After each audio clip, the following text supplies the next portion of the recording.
राजाय नमः राजाधिराज ओम नमो व्यास जय सतपाद्य जय जय सतुर्विद्या दयांचे केलिया स्मरण सकळ विद्येचे अधिकरण तेची वंदू श्रीचरण शिरगुरूंचे ते नमस्कार आज महाराजांची पुण्यतिथी आहे. महाराज व्यापक झाले आणि त्याच निमित्ताने आपण आज या सत्संगामध्ये संमिलित झालेलो आहोत. आजचा समाज आहे संतस्तव जो अज्ञान अंधार निरशी जो ब्रह्मज्ञानाचे उपदेशी जीवात्मया परमात्मयाशी ऐक्य करीत तो सद्गुरू जाणार तो संत जाणार म्हणजे अज्ञानरूपी अंधाकार तो नष्ट करतो. ब्रह्मज्ञानाचा उपदेश करतो आणि जीव आणि शिव याचं ऐक्य घडवून आणतो तो सद्गुरू जाणार. ज्ञानेश्वर महाराज काय सुंदर सांगतात. हृदया हृदय एक झाले ये हृदय ते हृदय घातले वैद्य न मोडता केले आपणाशी अर्जुना. शरीर एक आहे पण हृदय एक आहे असं केलं भगवंताने अर्जुनाचं ज्ञान सांगून असं केलं. एक केलं विभक्त नव्हे तो भक्त केलं म्हणजे आपणासारखंच केलं. एकनाथ महाराज काय सुंदर म्हणतात बघा. अवघ्याची तेरलोके आनंदाचे आता चरणी जगन्नाथा चित्त ठेव माय जगन्नाथ बाप जगन्नाथ अनाथाचा नाथ जनार्दन एका जनार्दनी एकपणे उभा चैतन्याची शोभा दिसत असे. काय छान सांगितलं बघा.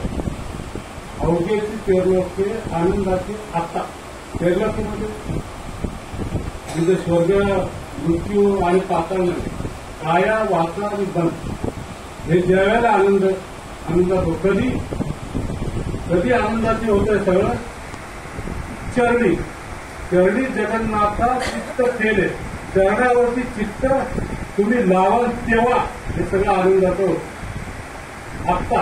आत्ता या शब्दाला फार महत्व आहे बघा. तुम्ही आत्ता काय करता याला फार महत्व आहे. आपण काय करतो नेमकं भूतकाळाचं चिंतन करतो आणि भविष्याची चिंता करतो. भूतकाळामध्ये ज्या ज्या गोष्टी झालेल्या आहेत त्या आपण उगाळ करतो असं झालं तसं झालं आणि भविष्यकाळाची चिंता करतो. कशी चिंता कसं होणार. आता मुलगा पास होईल की नाही मुलाला नोकरी लागेल की नाही मुलाचं लग्न होईल की नाही या सगळ्या संसाराच्या चिंता आपण सगळं करतो. ते न करता आत्ता एखादं करत काय म्हणतो आत्ता काय करतो त्याचा मग तुम्हाला गायांचे बिलियस विद्येचे ते जीवन दुसरीकडे जीवन ते आत्ता या शब्दाला फार महत्व आहे. तुम्ही आत्ता काय करता त्याला फार महत्व आहे. वर्तमान काळात तुम्ही काय करता भूतकाळात आणि भविष्य काळात याची चिंता न करता तुम्ही आत्ता काय करता याला फार महत्व आहे. एक गोष्ट सांगतो. थॉमस एडिसनचं नाव ऐकलं असेल तुम्ही. ज्याने हा बल्ब शोध लावला गायक महाराजांच्या काळात महाराजांच्या काळात गलती आहे. थॉमस एडिसनने हा बल्बचा शोध लावला ध्वनीचा शोध लावला. ध्वनीमध्ये रेडकर आपल्याला माहीत घ्यायचं ध्वनी त्यांना ऐकायला येतं त्या ध्वनीचं शोध एडिसन थॉमस एडिसन याचा अशी कथा आहे की मुख्या देवतांनी चिठ्ठी दिली होती म्हणजे आईला दे म्हणून चिठ्ठी सांगितली त्या थॉमस एडिसन. हा 12 वर्षाचा होता आणि घरी चिठ्ठी घेऊन आला. आईला चिठ्ठी हातात होती. आईने चिठ्ठी उघडलेली वाचली तिथे डोळे पाणावले. थॉमस एडिसन म्हणाला आई काय बोलायचं आहे ती म्हणाली बाळा तू फार बुद्धिवान आहे, तुला शिकवण्याकरता शाळेमध्ये तुझ्या योग्यतेचा गुरु नाहीये, तुझ्या म्हणून तू शाळेत जाऊ नको, मी तुला शिकवतो. तर आईने त्याला शिकवलं, इतकं शिकवलं की तो शास्त्रज्ञ झाला. शास्त्रज्ञ झाला, संशोधक झाला तो, आणि त्याने हा बल्ब शोध लावला. असं निधन झालं काही काळानंतर. सर्वांना त्याचं नाव झालं होतं, थॉमस एडिसन जगामध्ये नाव झालं. आपण जे मोबाईल बोलतो ना, तो घोरी म्हणजे आपण इथून अमेरिकेच्या माणसाशी बोलतो, भारतातून फुकट, आता तर फुकट बोलतो व्हॉट्सअपमध्ये. तो शोध एडिशनने लावला, धोनीच असतो आणि या लाईटच असतो. तर तिथं निधन झालं त्याच्या आईचं निधन झाल्याच्या नंतर ते आमचे कर्म वगैरे सगळं केले. 10-12 दिवस गेल्याच्या नंतर त्यांनी खोली आवडायला लागली. तर खोली आवडली की आई त्याला चिठ्ठी सापडली, तो थॉमस एडिसनला चिठ्ठी सापडली. तर ती चिठ्ठी त्या मुख्याध्यापकाने दिलेली चिठ्ठी होती, ती त्यांनी वाचली. त्या चिठ्ठीमध्ये काय लिहिलं होतं माहिती आहे तुम्हाला? मी कदाचित वाचलं असेल. त्या चिठ्ठीमध्ये असं लिहिलं होतं, तुमचा मुलगा मूर्ख आहे, त्याला शिकवण्यासाठी आमच्याकडे कोणताही टीचर नाही, तो मानसिक आजारी आहे, त्याला आम्ही शाळेतून काढून टाकत आहोत, असं त्या चिठ्ठीमध्ये लिहिलं होतं. काय म्हणायचं बघा, त्यांनी खाली लिहिलं म्हणून थॉमस एडिसन झाला, अशी त्यांनी एक गोळ आणखी लिहिल्यानंतर असू आवडत ना, हे आपल्या आईने आपल्याला शिकवलं. कदाचित मी शाळेत राहिला असतो तर एवढा मोठा माणूस झालोच नसतो, एवढा माणूस मी शास्त्रज्ञ झालो तो माझ्या आईमुळे.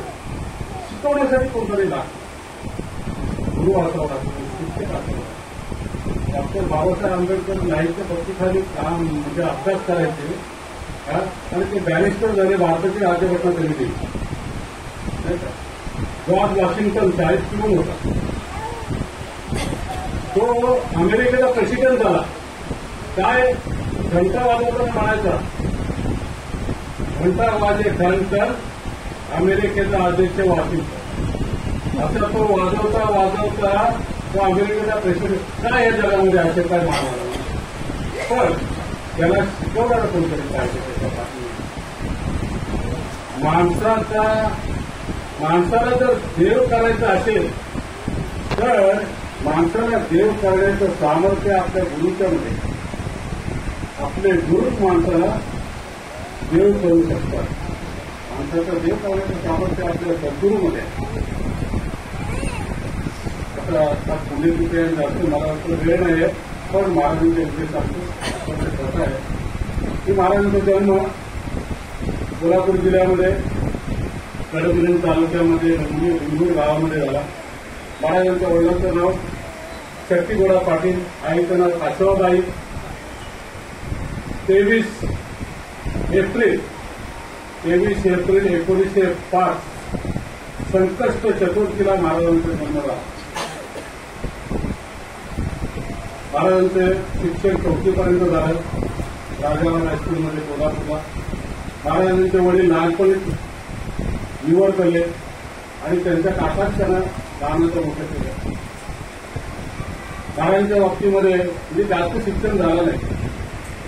म्हणजे महाराजांचा जो जन्म आहे ना, एका शतकामध्ये जन्म झाला आणि दुसऱ्या शतकामध्ये त्यांचं महानिर्माण झालं. म्हणजे 2 शतकाचे साक्षीदार आपले महाराज आहेत. आणि वयाच्या 16व्या वर्षी म्हणजे गंगा तीर्थ द्यायला आले होते जंगम त्यांच्या घरी. त्यावेळेला त्यांनी सांगितलं की आपल्या या सिद्धगिरी मठावरती एका मुलाची गरज आहे. आणि मग महाराजांच्या काकांनी त्यांचा मुलगा शंकर आणि महाराजांचं नाव सुचवलं. त्यावेळेचे विरूपाक्ष कारदेवरू म्हणून महाराजांच्या अगोदरचे पटाधिपती होते.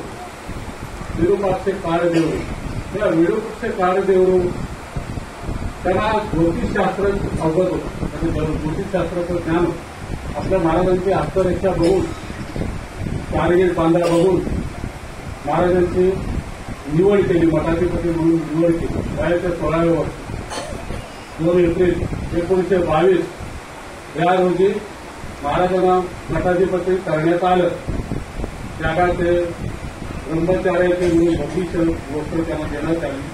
आणि वयाच्या 18व्या वर्षी महाराजांना कर्तव्य स्वामीकडे बेडीमठ पूर्ण इकडे संस्कृत शिकण्याकरता किंवा वीर शैव संप्रदायाचं शिक्षण करण्याकरता महाराजांना तिकडे पूर्णला पाठवण्यात आलं.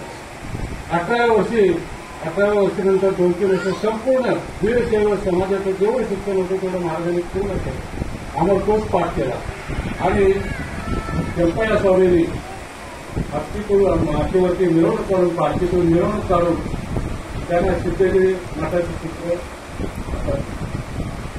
महाराज दीक्षा देणे आणि वाळीत टाकणं हे महाराजांचं कार्य होतं.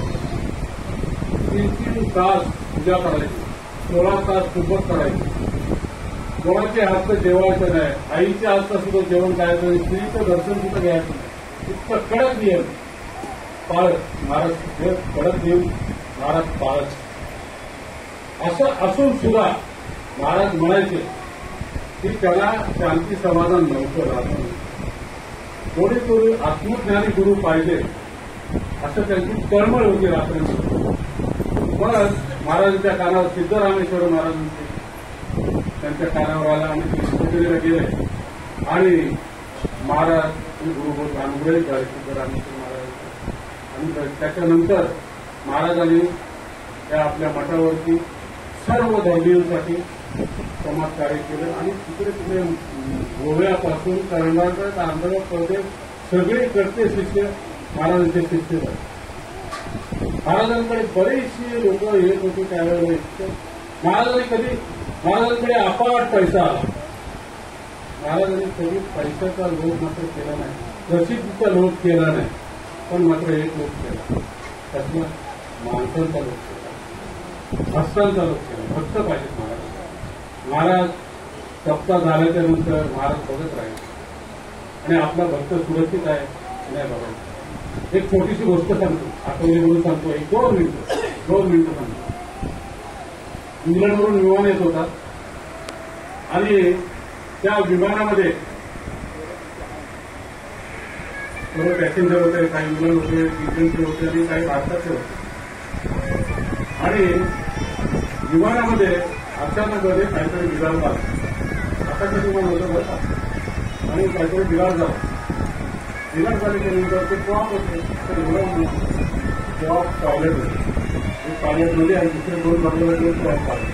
मागचा प्रवासानंतर तो पायलट ठेवतात, म्हणजे त्यांचे असिस्टंट असे ठेवतात. त्या जो मेन पायलट होता त्यांनी सांगितलं की आपल्या विमानामध्ये काहीतरी बिघाड झालेला आहे, तू बाहेर पॅसेंजरला जाऊन सांग की बिघाड झाला. कारण सुद्धा द्यायला आपल्या विमानामध्ये जर तुम्ही देवाची प्रार्थना करा, तसं तो आला बाहेर आणि देवाची प्रार्थना करायला सांगितलं. नुकताच देव आठवतो बरं का, इतकं आलंय की देव आठवतो. ते सगळे घाबरले, विमानाचा हेरसाने घेत होता आणि ते सगळे घाबरले, इतके घाबरले की आता काय होईल कोणाच कोणते आकाशात असल्यानंतर घाबरणारच माणूस. त्यांनी प्रसंगावर जातो. एका ठिकाणी ते लँडिंग केलं, विमान उतरवलं. एक श्रीमंत माणूस बसला होता आणि एक मुलगी त्याच्या बाजूला बसली. त्या श्रीमंत माणसाने त्या मुलीकडे पाहिलं की मुलगी अजिबातच घाबरत नव्हती. तिला विचारलं का घाबरत नाही. ते 18-19 वर्षाची मुलगी होती, का घाबरत नाही. घाबरली नाही, सगळे प्रवासी घाबरले नाही, सगळे प्रार्थना, तू मात्र घाबरली नाही. तिने काय सांगितलं माहिती आहे का? मी काय सांगितलं, या विमानाचे पायलट जे आहेत ते माझे वडील आहेत आणि मला काही इजा होणार नाही याची पूर्णपणे काळजी घेणार याची मला खात्री आहे. याची मला संपूर्णपणे खात्री आहे. कसं आपले गुरु आहेत आपल्या मागे, खात्री बाळगा की आपल्याला काही होणार नाही. आपण इथे येतोय ना, आपला संसार सुखाचा होणारच आणि ते महाराज करून घेणार आहेत. काय घाबरण्याचं कारण नाही. फक्त इथे यायचं.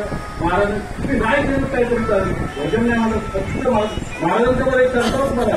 महाराज ज्या वेळेला कुठे गेले प्रवासाला, कुठे तरी सिद्धरामेश्वर महाराजांची प्रतिमा असते. सकाळी उठल्याबरोबर फक्त गुरुचं दर्शन घ्यायचं, दुसरं काही नाही. उठल्याबरोबर डोळे उघडल्या महाराज सिद्धरामेश्वर महाराजांचं दर्शन घ्यायचं. त्यांनी गुरुशिवाय कोणालाही बदलत नाही. फक्त गुरुचा संवाद जास्त लागला नाही, परंतु नितांत श्रद्धा, अशी श्रद्धा आपण सर्वांनी आपल्या सद्गुरूंवरती ठेवूया आणि आपण सर्वांनी तुम्हाला सुख समाधान शांती लाभो, आरोग्य लाभो ही सद्गुरूचरणी प्रार्थना. राजाधिराज सद्गुरुनाथ सिद्धरामेश्वराय नमः. राजाधिराज सद्गुरुनाथ राजाय नमः. राजाधिराज सद्गुरुनाथ